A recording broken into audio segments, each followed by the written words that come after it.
জিলহজ্জা মাসের 10 তারিখে আল্লাহর নৈকট্য লাভের উদ্দেশ্যে একটি হালাল পশুকে ওই দিনে সালাতের পর আল্লাহর ওয়াস্তে পশুকে তার শ্বাসনালীর কাছে জবাহ করার নাম হচ্ছে কুরবানি। এবং তখন বলতে হয় বিসমিল্লাহি আল্লাহু আকবার, আল্লাহুম্মা ইন্না হাযা মিনকা, আল্লাহুম্মা তাকাব্বাল মিন্নি, অথবা বিসমিল্লাহি আল্লাহু আকবার, এই দোয়া বলে কুরবানি করতে হয়। হযরত ইব্রাহিম আলাইহিস সালাতু ওয়াস সালামকে বহু রকমের পরীক্ষার সম্মুখীন হয়েছিলেন এবং সব পরীক্ষাতে তিনি পাশ করে গেছেন। বড় বড় পরীক্ষা হয়েছিল, যার যত কঠিন পরীক্ষা হবে তার তত বড় পুরস্কার আল্লাহর তরফ থেকে অনুদান আসবে।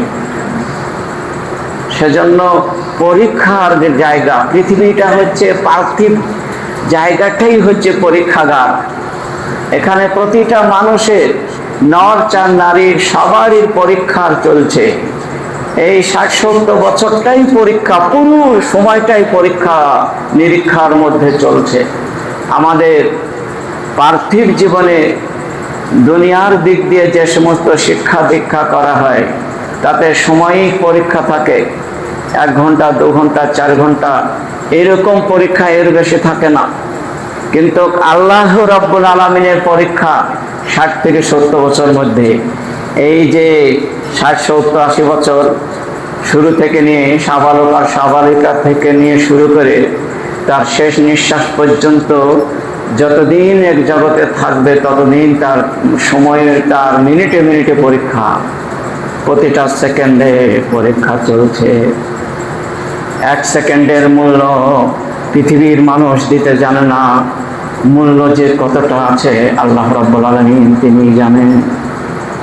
হায়াতু কানফাসুন তুআদ্দু ফাকাল্লামা কুল্লামা মিনহা ইনতাকাসতা বিহি জুজাম।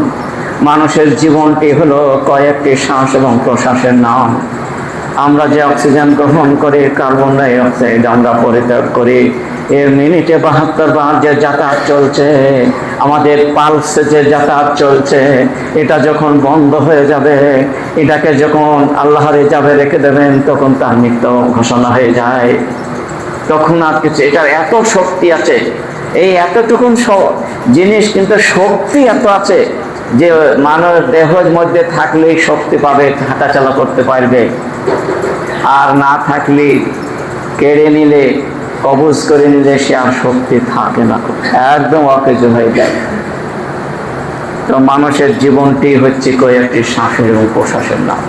ইনতাকাসতা বিহি জুজাম, মানুষের 1 মিনিট যখন তার দেহ থেকে চলে গেল, আমার কাছ থেকে ওই সেকেন্ডে বা 1 মিনিট 5 মিনিট যে সময়টা চলে যাচ্ছে, ওই সময়টা তার মৃত্যু পর্যন্ত, শেষ নিঃশ্বাসটার পর্যন্ত, সে যদি 1000 কোটি বছর যদি কেঁদে কেঁদে বলে ওই সময়টা আমাকে আর দেওয়া হোক, 5 মিনিট যেটা চলে গেল, ওই সময়টা তার জীবনে আর দ্বিতীয়বার দেওয়া হবে না, দ্বিতীয়বার আর আসবে না। আসবে না, সে পাবেও না। সেজন্য প্রতিটা মুহূর্তের মূল্যায়ন, মূল্যকে, প্রতিটা মুহূর্তের সময়কে মূল্যায়ন করতে শিখতে হবে এবং সেটা যেন হাত ছাড়া না হয়ে যায়। তো সূরাতুল কাউসারে আল্লাহ রাব্বুল আলামিন বলেন, ইন্না আতাইনা কাল কাউসার, নিশ্চয়ই হে নবী আপনাকে আমি কাউসার দান করেছি। হাউস কাউসার যে একটা কূপ আছে, যাতে যার পেটে 2-4 ফোঁটা পানি যাবে, 2-1 হাম পানি যে পান করতে পারবে, 50,000 বছর পর্যন্ত তার পিপাসাও হবে না, তার খিদেও হবে না। ওই হাউস কাউসারের পানির এত মূল্য, এত দাম, এত দামি পানি কি বলবো পৃথিবীতে নাই। পৃথিবীতে একটা জমজমের পানি আছে, এটা পৃথিবীর মধ্যে সেরা পানি, এর মূল্য পৃথিবীতে কেউ দিতে জানে না। তো এক বিজ্ঞানী বলেছেন, ওটাকে একটা রিসার্চ করে দেখেছেন, যে পৃথিবীতে এরকম পানি আর দ্বিতীয় পাওয়া যায় না। 100-এরও বেশি তাতে মূল্য জিনিসের পানির ভেতরে ভরা আছে, এক ঢোক পানির ভেতরে। এত সুন্দর একটা বই লিখেছেন। তাহলে বোঝা গেল পৃথিবীর মধ্যে সেরা পানি জমজমের পানি, আর পরকালের সেরা পানি হচ্ছে হাউজ কাউসার। সেটাকে মহান আল্লাহ রাব্বুল আলামিন তিনি বলেন, ইন্না আতাইনা, নিশ্চয়ই হে নবী, তোমাকে এবং তোমার উম্মতগণকে, তোমার শেষ যুগের যে উম্মত তোমার হবে হে নবী, তোমাকে এবং তোমার উম্মতকে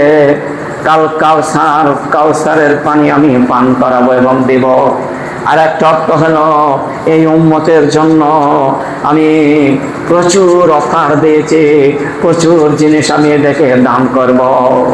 তার দৈহিক দান করব, তার মালে দান করব, তার বাড়িতে বরকত দান করব। অনেক জিনিস সে যদি আমাকে চায়, সে যদি আমার হয়ে যায়, আমিও তার হয়ে যাব। সে যা চাইবে আমি তার কাছে তাই দেব। এটা মহান আল্লাহ তাআলার ওয়াদা। তা আমরা চাবো তবে তো, আমরা সেটা করবো তবে তো হবে। সেটা কি? সেটা হলো ফাসাল্লে, তোমাকে 5 ওয়াক্ত নামাজ টাইম বাই টাইম সারা জীবন পড়তে হবে, মৃত্যু পর্যন্ত। এটা আল্লাহ বলছে, এটা আল্লাহর হুকুম। আর এটা যদি আমরা না করি তাহলে আল্লাহ চাবেন না, আল্লাহ মুখ ফিরিয়ে নেবেন, আল্লাহ তিনি রহমতের নজর দিয়ে দর্শন করবেন না।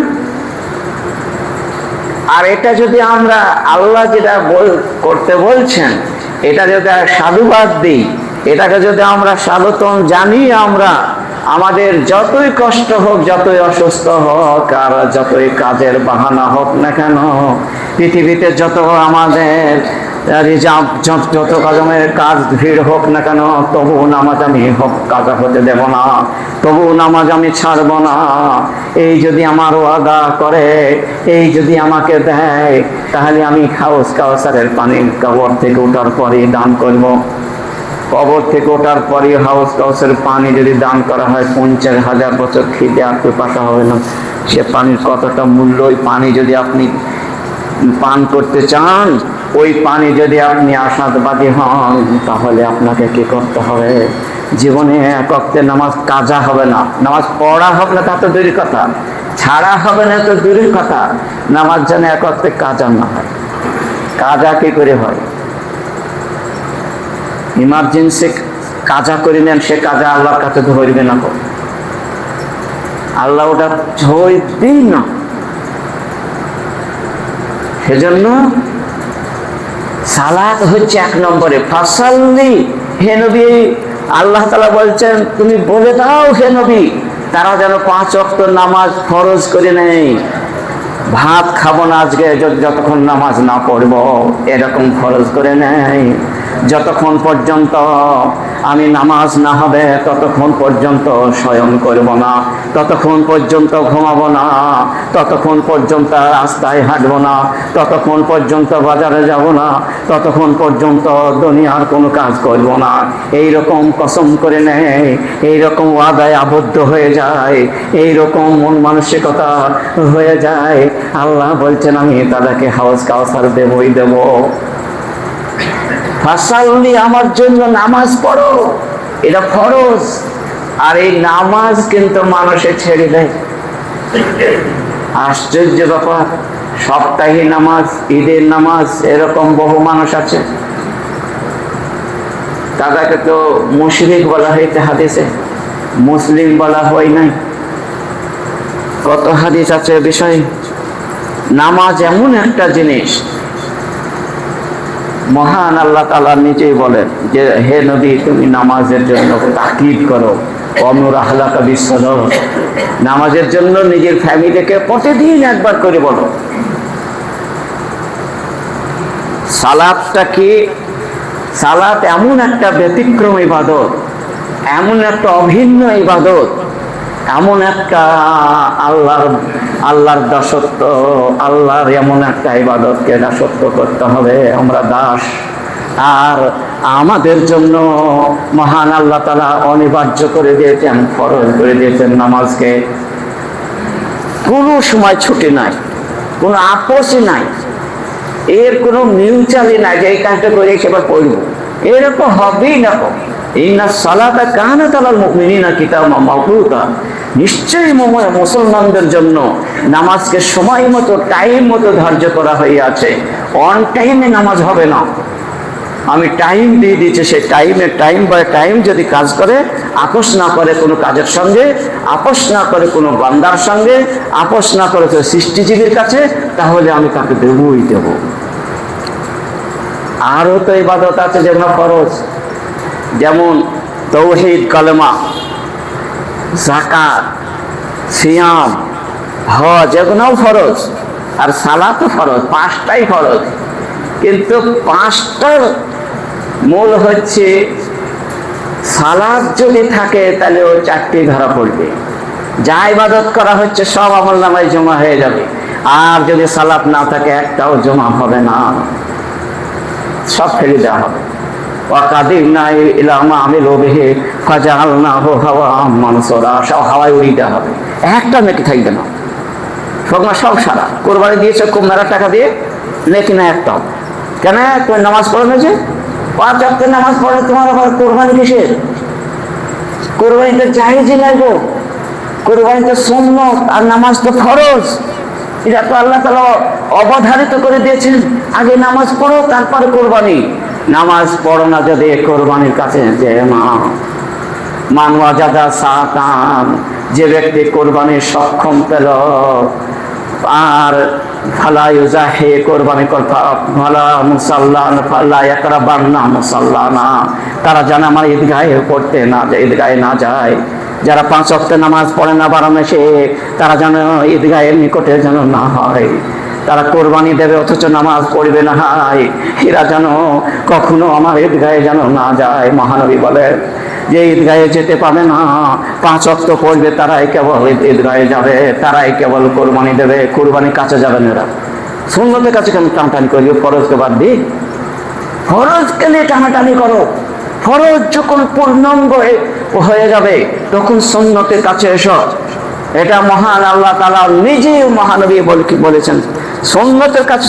কোরবানি তো সুন্নতে মুআক্কাদা, আর এটা তো ফরজ।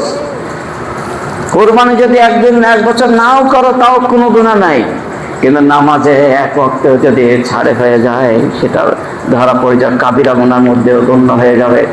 আপোষ নেই কেন? হজ আপনার ফরজ হয়ে গেছে, আমি জানলাম, না করলে আপনি জাহান্নাম যাবেন, ইহুদি হয়ে মারা যাবেন। তবে আপনার অসুস্থ পড়ে গেছেন, এবছর যেতে পারলেন না, অথবা টাকা এবছরের ঠিক মতো জমা হলো না, কোনো এক কারণে হলো না, কোনো গুনাহ নাই। মরে গেলেও গুনাহ নাই, আপনি আগামী বছর যাবেন, একদম পাকা নিয়ম। তাহলে 1 বছর পেছিয়ে গেল, তাহলে আপোষ হয়ে গেল। 1 বছর পরে গেলেও কোনো গুনাহ নাই। আর আপনার যাকাত ফরজ হয়ে গেছে, যাকাত আপনাকে দিতেই হবে। আপনি 3 মাস আগে যাকাত দিয়ে দিলেন ফরজ হওয়ার আগে, তাও আপনার কোনো অসুবিধা নাই। 3 মাস পরেও দিলেন, তাও কোনো গুনাহ নাই। আপনি দেবেন এরকম পাক্কা নিয়ম। 3 মাস পর দিলাম, কোনো গুনাহ নাই। একদিন পেছলেও কোনো গুনাহ নাই, 3 মাস 2 মাস পেছলেও কোনো গুনাহ নাই। কিন্তু আর ওই রকমই সিয়াম টাইম, রমজান মাস এসেছে, আপনি অসুস্থ পড়ে গেছেন, কোনো গুনাহ নাই, রোজা করতে হবে না। আপনি সফরে গেছেন, ভালো অবস্থা, সুস্থ শরীর, আপনাকে রোজা করতে হবে না, অন্য মাসে করে নেবেন। আপোষ আছে। কিন্তু সালাত এমন একটা জিনিস, এর আপোষ করে না। আপনি অসুস্থ হয়ে পড়ে গেছেন, আপনি বসে বসে পড়েন, শুয়ে শুয়ে পড়েন, কাত হয়ে পড়েন, ইশারায় পড়েন, তো কোনো অসুবিধা নাই। আপনি পেশাব পায়খানা হয়ে অনার্গল বের হচ্ছে, কোনো সময় থামছে না। আপনি পেশাব পায়খানাতেই নামাজ পড়ুন, আপনার নামাজ হয়ে যাবে, কোনো গুনাহ নাই। আপনার পেশাব ঝরঝর করে পড়ছে, সালাসল বল হয়ে গেছে, তবু ওই কাপড়েই নামাজ পড়ে নেন, গুনাহ নাই, কোনো পাপ নাই, বরঞ্চ নেকি আছে, কোনো গুনাহ নাই। আপনি এত সাবধান অবলম্বন করেও করতে পারছেন না, বাহানা নাই। নামাজ এমন একটা জিনিস ভাইয়ের আমার, কাউরের সঙ্গে আপোষ করে না, 1 সেকেন্ডের দেরি সহ্য করে না। যতক্ষণ সহ্য হয়, একটা টাইম আসার আগে পর্যন্ত সহ্য করা হবে। দেখা গেল আসরের নামাজের সময় হয়ে গেছে, আপনি পড়লেন না, দেরি করতে করতে করতে 6টা 4-এ আজান আর আপনি 6টায় নামাজ পড়লেন, আপোষ তবুও আপনার লেখা হয়ে যাবে যে নামাজ পড়েছে। 6টা 4 যখন বেজে গেল, 5 যখন হয়ে গেল, 6টা 10 হয়ে গেছে, আপনার আপোষ নাই। বেনামাজি বলে কাতেরিন লেখে ফেললো, আপনি বেনামাজি, আর বেনামাজির হাসর হলো জাহান্নাম। আপোষ হলো না, 3 ঘন্টা 4 ঘন্টা আপোষ হলো না, ওই 2 ঘন্টা মতো আপোষ হয়ে থাকলো। তাও আবার কোনো ইমার্জেন্সি কাজের জন্য একটু দেরি হয়ে যায়, যাহা পার হয়ে গেছে, অন্য সময় চলে এসেছে, বাস আপনার লেখা হয়ে গেছে। এই জন্য ভাইরা আমার, নামাজটা খুবই অনুরোধ রাখছি, কেউ যেন ছাড়বেন না। তাহলে সালাত সম্বন্ধে আমার এই খুতবাটা অনেকটাই হলো। এবার কোরবানি সম্বন্ধে, কোরবানিটা প্রথমেই আগে তার ওয়ার্ড মিনিং বলা হয়ে গেছে। এখন হলো কোরবানি জিনিসটা কি। কোরবানিটা হলো, দেখুন, সালাত পড়লে জান্নাত আর সালাত না পড়লে জাহান্নাম, তার দুটো হাদিস আমার নোট করা আছে। কি মহানবী বললেন, মান সাদ্দা ফরজাতান ফি সাফিন, যে ব্যক্তি কাতারে নামাজ পড়তে লাগলো, কাতারের কোনো জায়গায় ফাঁক রাখলো না, পায়ে পা দিয়ে, তার টাকনু দিয়ে, কাঁধে কাঁধ দিয়ে মিলে জুমে জুমে কাতার বন্ধ হয়ে, সারি বন্ধ হয়ে নামাজে দাঁড়িয়ে গেল, রাফাহাল্লাহ বিহা দারজাতান, আল্লাহ এর সম্মানকে কিয়ামতের দিনে প্রচন্ড হারে বৃদ্ধি করে দেবেন, বাড়িয়ে দেবেন। কঠিন সম্মানিত ব্যক্তি যত্ন করে নামাজ পড়লো, আল্লাহ এই যত্ন আলাদা ফেরেশতাদি করাবে। ওয়াবানাল্লাহু বাইতান ফিল জান্নাতে, এইরকম নামাজের জন্য জান্নাত অনিবার্য হয়ে গেল। তাহলে বোঝা গেল নামাজ পড়লেই জান্নাত। এটা থেকে একটা খবর পাওয়া গেল সহিহ মুসলিমের এই হাদিসটি, যে অবশ্যই 1892 নম্বর হাদিস। আরেকটা দেখুন, লায়ালিজুন নারা, নামাজি লোক জীবনে জাহান্নাম যাবে না, যাবেই না সে টাইম বাই টাইম নামাজ পড়লে। রাজুলুল বাকা মিন খাশিয়াতিল্লাহ, ওই নামাজি যে আল্লাহর ভয়ে 2 ফোঁটা পানি ঝরাতে পারলো সাজদার মধ্যে। হাত্তা ইয়াউদা লাবানু ইতিমধ্যে মহানবী বললেন, যেমন একটা গাভীর বাঁধ থেকে, গাভীর উলান থেকে দুগ্ধ দহন করার পরে পুনরায় যেমন উলানে আবার ভর্তি করা যায় না, যে আমার বাঁধ দিয়ে আবার প্রবেশ করানো যায় না, ওই রকম জাহান্নামে যাওয়াটা এর অসম্ভব, যাবে না, বরং জান্নাত যাবেই যাবে যে নামাজি হবে। তাই 2টো হাদিস আপনার সামনে পেশ করলাম, যে তিরমিজিতে এই হাদিসটা 1633 নম্বর হাদিস। তাহলে জান্নাতে যাবে যারা 5 ওয়াক্তের নামাজ, তাদের নির্ভুল জান্নাত যাবেই যাবে। কিন্তু নামাজটা কেমন পড়তে হবে সে সম্বন্ধে আলোচনা নেওয়া হবে। অনেক নামাজি জাহান্নামে যাবে, তাদের আলাদা নামাজ, সে নামাজ তাদের কবুল হয় নাই। তবে এই নামাজি কবুল যাদের হয়েছে তাদের জন্য তো অবশ্যই, আর নামাজ যদি না পড়ে কাবিরা গুনাহ হলে, আর কাবিরা গুনাহ হয়ে মারা গেলে সে জাহান্নাম। তো কোরবানির ইতিহাস হলো হযরত আদম আলাইহিস সালাতু সালাম থেকে নিয়ে শুরু হয়েছে, এবং আমাদের শেষ নবী হযরতে মুহাম্মদুর রাসূলুল্লাহ সাল্লাল্লাহু আলাইহি ওয়াসাল্লামে শেষ হয়েছে। মানে এরপরে আর কোনো কোরবানির নির্দেশ, আদেশ, নিষেধ কিছুই আসবে না, যা আসার হয়ে গেছে। এক এক উম্মতের এক এক রকমের কোরবানির আইটেমস ছিল, এক এক রকমের ছিল সব গুণা। শেষে গিয়ে আহমদ সাল্লামের যুগে এসে সব রকমের এইখানে শেষ হয়ে গেল। তো হযরতে আদম আলাইহিস সালামের কোরবানি কেমন ছিল? তাদের ছিল যে যা কাজ করতে সেটা দিয়ে দিত। কেউ পশু পালন করছে, পশু কোরবানি দিত। কেউ চাষ করছে, সে জবের শীষ দিল, ধানের শীষ দিল, গমের শীষ কোরবানি করে দিত। যেটা কাজ করতো সেটা তা দিয়ে দিত। ঠিক দিনে কিরকম ভাবে দিত? তো কাবিল আর হাবিল এই 2 জনাই গন্ডগোল। প্রথমেই এই 2 জন ভাই জৈনাঙ্গকে ক্রিয়া করে চাহিদা মেটাবার আশায় আর বিবাহ বন্ধনে আবদ্ধ হওয়ার আশাতে এই গন্ডগোলটা প্রথমেই লেগে যায়। যেমন কাবিলের সঙ্গে ইকলিমার জন্ম হয় জোয়া সন্তান, আর হাবিলের সঙ্গে লিউজার হয়। এবার কাবিলের সঙ্গে যে ইকলিমা হয়েছিল সেটা হয়েছিল অতীব সুন্দরী, আর লিউজা অত সুন্দরী ছিল না। যার জন্য কাবিল বলল আমার জুড়িকে আমি বিবাহ করব। হাবিল বলল না, আল্লাহর হুকুম কি যা আছে তাই করতে হবে। সে কিন্তু শুনল না। তখন আপন ভাই বোনের যদিও বিয়ে হয়েছে, তবু একসঙ্গে পেটে থাকাটা হয়নি। এদের জোড়া বড় হয়ে গেছে, তারপর আবার হয়েছে, তার 6 মাস পরে জন্ম হলো। তারপর 6 মাস পর যে জন্ম হয়েছে তার সঙ্গে বড়টার সাথে আর বড়র সাথে ছোটর সাথে এইরকম পাল্টাপাল্টি বিবাহ জায়েজ ছিল। তাহলে ওই যুগে এটা জায়েজ, এই যুগে এটা হারাম। তাই বোঝা গেল এক এক যুগে এক এক রকম। তো ওই কেন্দ্র করে 2 ভাইয়ের গন্ডগোল লেগে গেল। কিন্তু হাবিল ছিল প্রচন্ড আল্লাহ ভীরু এবং বিনয়ী মানুষ। ইনি কোনো আহমিকা ফখর এরকম কিছু ছিল না, এর এত সাহসও ছিল না, এত কলেজাও ছিল না। নম্র মানুষ, ভদ্র মানুষ, খুব বিনয়ের সঙ্গে চলতো, কিন্তু সান্নিধ্য লাভ্যর সঙ্গে চলতো। কিন্তু গন্ডগোলের শেষ পর্যন্ত হাবিলকে মার্ডার করে দিল। মার্ডার করার পরে আর কিছু করার নাই। তখনই একটা মানুষ আর একজনকে যখন এরকম হয়ে যায়, তখন তার খুন যখন চলে যায়, তখন আর কিছু বুদ্ধি থাকে না, তখন কিন্তু মার্ডার করেই ছাড়ে। তারপর 2-1 দিন পর যখন ওটা কেটে যায়, তার ফ্রেশ হয়ে যায় তার ব্রেনটা, তখন কিন্তু পস্থানি আর থাকে না, জীবন ভোর তার পস্থানি আর থাকে না। ইজ কাররাবা কুরবান, যখন আল্লাহর নৈকট্য লাভের জন্য যখন ঝগড়া শুরু হয়ে গেছিল, তখন আদম আলাইহিস সালাম বললেন, কাবিল হাবিল শুনো, তোমরা অযথা ঝগড়া করিও না।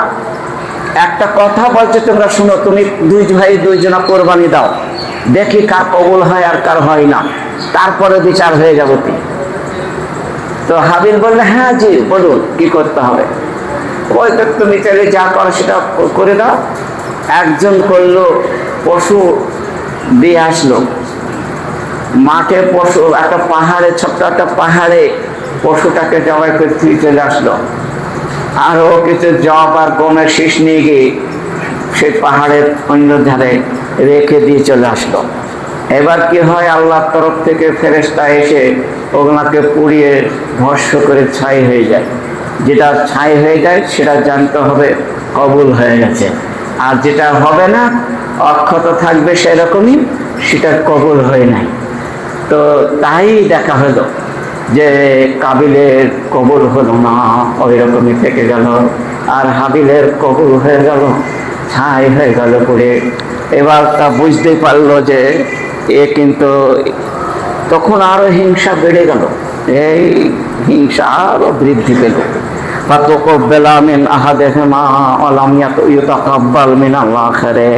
একজন ভাইয়ের কবুল হয়ে গেল, অন্য জনের কবুল হলো না। কালা, তখন সে বলল, আমি তোমাকে হত্যা করে ছাড়বো, তবুও কিন্তু ছাড়বো না। কালা, আল্লাহ বলেন, ইন্নামা ইয়াতাকাব্বালুল্লাহু মিনাল মুত্তাকিন, নিশ্চয় যে পরেজগার, যে আল্লাহ ভীরু, যে বিনয়ের সঙ্গে চলে, আল্লাহ তার দানকে, তার কুরবানিকে আল্লাহ কবুল করে নেয়। তা কবুল হয়ে গেছে। সূরা মাইদায় 27 নম্বর আয়াত। তাহলে আমরা বুঝতে পারলাম যে হাবিলের কবুল হয়ে গেল, কাবিলের হলো না। এবার তবু মার্ডার করে ছাড়ল। এবার কাঁধেকে নিয়ে ছুটাছুটি করছে, এ মাঠ ও মাঠ, সে মাঠ, সারাদিন ঘুরে বেড়াচ্ছে রোদে, কিচ্ছু ঠাঁই পাচ্ছে না। কি করে আপন ভাইকে কাঁধে করে নিয়ে ঝুলিয়ে কি করব, কোথায় ফেলবো? সারা মাঠ খুঁজে খুঁজে সন্ধ্যা হতে চললো, তবু কেনারা পায় না। কি করা যায়?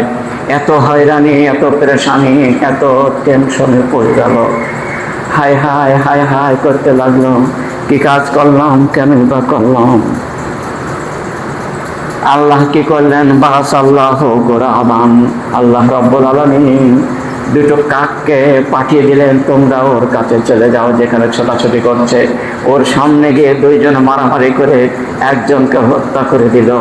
একটা কাককে হত্যা করা হলো, তারপর সব দেখছে, কাবিল সব দেখলো যে আমার চোখের সামনে হত্যা হলো, দুইজনে মারামারি করে, আর সেটাকে পা দিয়ে খুঁড়িয়ে ওর কবর করলো, ওকে ঢেকে দিল মাটি। তো আমাকেও তাই করতে হবে। তারপর তাই করা হইল। তাহলে এটা হলো 3-4টি আয়াত পরপর এখানে রয়েছে, 27, 28, 29 তিনটি আয়াতে এই সম্বন্ধে ব্যাপক আলোচনা হয়েছে। এ বিষয়ে আর বেশি কিছু বলছে না, যেহেতু এটা হচ্ছে প্রথম ইতিহাস। এবার পরপর হয়ে আসছে। এবার কোন পশু কোরবানি জায়েজ, কোনটা না জায়েজ, এই সম্বন্ধে একটু আলোচনা দেখুন। লা ইউজাহা বিল আরজায় বাইয়ুন জালহা। মহানবী সাল্লাল্লাহু আলাইহি ওয়াসাল্লাম তিনি বললেন 4 প্রকারের 4 শ্রেণীর পশু জবাই করা হারাম, কোরবানিতে হবে না। লা ইউজাহি, লা কোরবানি হবে না কো। লার যাও স্পষ্ট দৃষ্টিগোচর, অথচ সেটা ন্যাংরা, দেখতে পাই খুব ভালোই মনে যাচ্ছে, দৌড়াচ্ছে গরুটা, পশুটা ছুটে ছুটে বেড়াচ্ছে, তাই তো ভালোই, দেখা কোনো দরকার নাই, তা বলতে হবে না। দেখা যাচ্ছে চোখ টেরা আছে, চোখটার সামান্য একটা ঘোলাটি আছে, কোন একটা তিলের মতো কালো দাগ আছে, তাই মহানবী বললেন ওটা হবে না। কাছে গিয়ে তুমি এরকম ভাবে চোখের কাছে গিয়ে এরকম বুলিয়ে দেখো চোখ পলক মারছে কিনা, যদি পলক না মারে তাহলে জানতে হবে ডিফেক্ট আছে, ওই কোরবানি জায়েজ নাই, ওই কোরবানি হবে না। ইউজাহি বিল আরজায় বাইয়ানুম জালহা।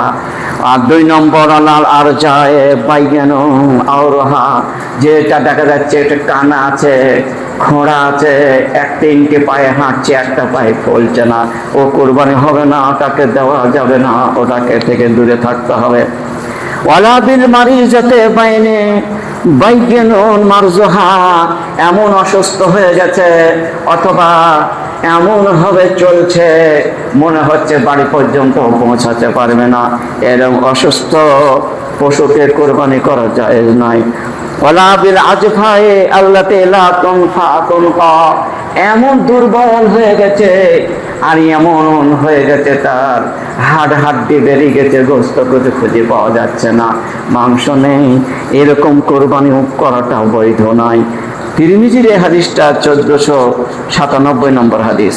তাহলে আমরা বুঝতে পারলাম যে এইরকম কোরবানি থেকে আমাদেরকে দূরে থাকতে হবে। আরো মহানবী বললেন, নাহা রাসূলুল্লাহ সাল্লাল্লাহু আলাইহি ওয়াসাল্লাম, আল্লাহ নবী নিষেধ করলেন, ইউজাহি বিল আজাইল কারনে ওয়াল উজনি। মহানবী বললেন চক্ষুটায় ভালোভাবে দেখো, শিংটাকে ভালো করে দেখো, আর কান দুটোকে ভালো করে দেখো। এখানে কয়েকটি কথা বলা হয়েছে, কান চেরা, কান ফাটা, কান ফুটো, একটাও হবে না। অনেকে বলে যে ডাক্তার বাবুরা সরকারের তরফ থেকে যে গাভী গোনা দেয়, ওই গোনা তারা নিজেই কানটাকে ফুটো করে দেয়, যে একটাকে নিজে দেয়, ওটা হবে না, হারাম। এই তো হাদিস। ওজনও ফুটো হলেও হবে না, ফাটা হলেও হবে না, তবু শোধাবে।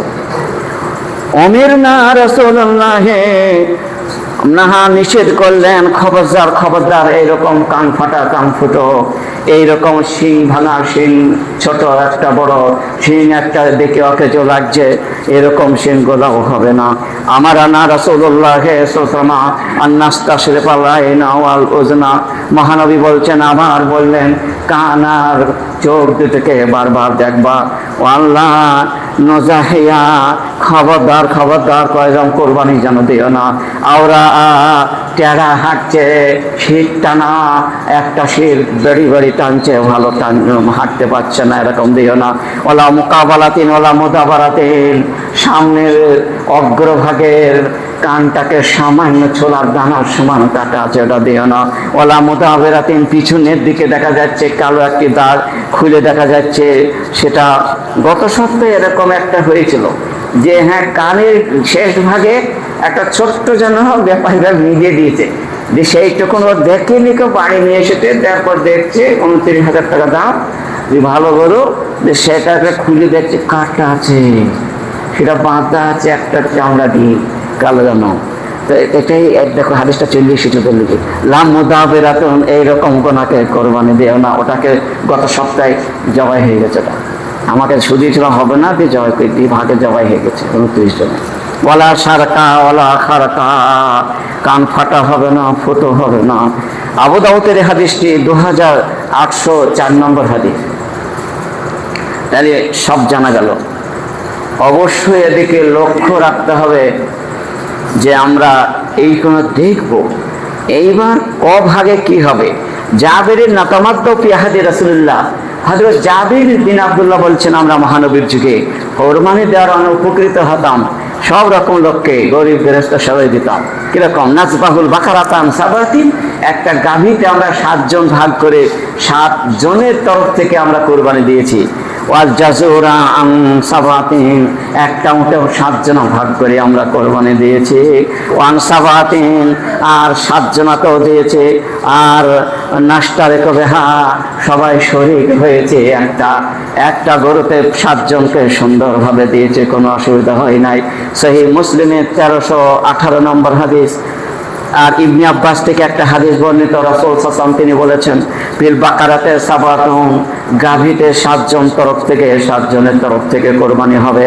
অকিল বাইরে আশারাতুন, আর উটের তরফ থেকে 10 জনের তরফ থেকে কোরবানি হয়ে যাবে, কোনো অসুবিধা হবে না। তিরমিজির এই হাদিসটা 1501 নম্বর হাদিস। তাই বোঝা গেল যে উটে 10 জনও হবে, 7 জনও হবে, কোনো অসুবিধা নাই, 2 রকমের হাদিস পাওয়া গেল। তো ওয়াকায়ের নবী হযরতে জাফর ইবনে মুহাম্মদ থেকে বর্ণিত, রাসূল সাল্লাল্লাহু আলাইহি ওয়াসাল্লাম তিনি বলেছেন যে হাজ্জাতুল বিদায় হজে মহানবী সাল্লাল্লাহু আলাইহি ওয়াসাল্লাম তিনি কোরবানি করেছিলেন। ফানাহারা রাসূলুল্লাহ সাল্লাল্লাহু আলাইহি ওয়াসাল্লাম বেয়াদিহি, মহানবী 63টাও নিজ হাতে জবাই করলেন। সুম্মা আতা আলিয়ান ফানাহারা, তারপর হযরত আলীকে বললেন, চাকু দিয়ে দিলেন, তুমি এগুলাকে বাকিগুলাকে জবাই করে দাও। আলী তিনি বাকি 37টাও হযরত আলী নিজ হাতে জবাই করে দিলেন। সহিহ মুসলিমে 3009 নম্বর হাদিস, দারমিতে হাদিসটি 1850 নম্বরের হাদিস। তাহলে বোঝা গেল মহানবী 100টা উট জবাই করেছেন ওই দিনই। আর মহানবী কত তাহলে উট জবাই করলেন? মহানবীর হাত দিয়ে জবাই হবে, ওই জন্য বহু মানুষ বহু রকমের কাজ দিয়ে ওনাকে দিয়ে দিয়েছিলেন, তা আর নিজেও করেছিলেন। তো এভাবে যেটা যদি আপনি ভাগে মনে করেন যে আপনি 3খানা গরু জবাই করে একাই করুন, 5খানা করুন, কোনো অসুবিধা নাই। আপনি বলে 50টা গরু জবাই করে একাই করুন, আর অনেকে হবে আপনি বলে 3টে ছাগল আমি জবাই করবে একাই। 4 দিন কোরবানি হয়, 10 তারিখ 11 তারিখ 12 তারিখ 13 তারিখ পর্যন্ত কোরবানি হবে। সেজন্য মহানবী বলেছেন 4টে কোরবানি যদি করো তাহলে 4 দিনে 4টে করে ফেলো, কোনো অসুবিধা নাই। তাহলে বোঝা গেল কোরবানি দিতে যে যত দিতে পারে, যার যেমন সমর্থ আছে সে সেরকম দেবে। আর যে দিতেই হবে এটা ফরজ তা নয়, এটা সুন্নাত। হযরতে আবু বকর সিদ্দিক, হযরতে ওমর ফারুক রাদিয়াল্লাহু তাআলা আনহুমা 1 বছরে তিনি অত সুন্দর থাকা সত্ত্বেও কোরবানি দেননি। কেন? এটা ফরজ নয়। তাই বোঝা গেল সুন্নতটা। সেজন্য এগুলাকে খুব নিপে জুপে কাজ করতে হবে ইনশাআল্লাহ, আমরা যেন এইরকম। আর কোরবানিটা আসল হলো লা ইয়ানালাল্লাহু লুহুমুহা ওয়ালা দিমাউহা ওয়ালাকিন ইয়ানালুহু তাকওয়া মিনকুম। কোরবানিটা আল্লাহ তাআলা বললেন, মানুষ কোনো গোশতকে দেখবেন না, কোনো রক্তকে দেখবেন না, আল্লাহ তার তাকওয়াকে দেখবেন, তার মনের ভীতিকে দেখবেন, তার অন্তরকে দেখবে। কোন অন্তর দিয়ে আমার হস্তে নৈকট্য লাভের জন্য জান্নাতের আশায় কোরবানি দিচ্ছে, নিজেও খাবে, অপর মানুষকে খাইয়ে দেবে, এরকম উদ্দেশ্য যারা দিচ্ছে তারা সফল কাম হবে। তাদের ইহকালেও ভালো, পরকালেও ভালো, ইহকালেও স্বর্গ, পরকালেও জান্নাত নসিব হবে। সেজন্য সেদিকে লক্ষ্য আমাদের রাখতে হবে। একজন মহিলা বহরমপুরের হাসপাতালে কঠিন অসুস্থ পড়ে আছেন, ক্যান্সার রোগে আক্রান্ত। তার জন্য দোয়া চেয়েছে, সকলেই দোয়া করি। আসআলুল্লাহাল আযীম রাব্বাল আরশিল আযীম আন ইয়াশফিয়াকা, আসআলুল্লাহাল আযীম রাব্বাল আরশিল আযীম আন ইয়াশফিয়াকা। আমিন। আসালুল্লাহল আযীম রাব্বাল আরশিল আযীম মান ইয়াশফিয়াকা আসালুল্লাহল আযীম রাব্বাল আরশিল আযীম মান ইয়াশফিয়াকা আসালুল্লাহল আযীম রাব্বাল আরশিল আযীম মান ইয়াশফিয়াকা আমিন عليه بالبعث ربنا عسى واشفي أنت شافي لا شفاء إلا شفاءك شفاء لا يغادر سقما ربنا اكشف عنا الرجس إنا مؤمنون أسأل الله العظيم رب العرش العظيم أن يشفيك اللهم إني أسألك بأني أشهد أنك أنت الله لا إله إلا أنت الأحد الصمد الذي لم يلد ولم يولد ولم يكن له كفوا أحد لا إله إلا الله العظيم الحليم لا إله إلا رب العرش العظيم لا إله إلا رب السماوات رب الأرض رب العرش الكريم آمين